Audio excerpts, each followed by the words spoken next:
তো hello guys, welcome back to my new blog. যারা Saudi আরবের মক্কাতে বসবাস করে এবং যারা আমরা কাজের সূত্রে আছি, আমাদেরকে একবার হলেও যেতে হবে মক্কার বাইরে সীমানা। তো এই গাড়ি নিয়েই যাবো আমি এখন মক্কার সীমানা দেখতে।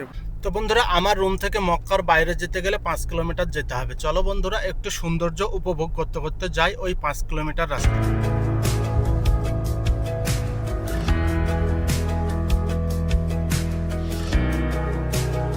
বন্ধুরা, আমি এখন চলে এসেছি মক্কা বর্ডারের কাছে, যেখানটাতে মক্কার সীমানা দেওয়া আছে। যারা মক্কাতে বসবাস করে তাদেরকে উমরা করতে গেলে কিন্তু এই মক্কা সীমানার বাইরে আসতেই হবে। আর মক্কা সীমানার বাইরে যে মসজিদ থাকলে মসজিদে নামাজ পড়বে, আর তা না হলে তোমার যে কোনো জায়গাতেই 2 রাকাত নামাজ পড়তে হবে। তারপরে যেতে হবে হারাম শরীফে উমরা করার জন্য। এখানটাতে পাওয়া যায় বার্গার, স্যান্ডউইচ, বিভিন্ন রকম জিনিস। সব থেকে সস্তা পাওয়া যায় 2 রিয়ালের আইসক্রিম।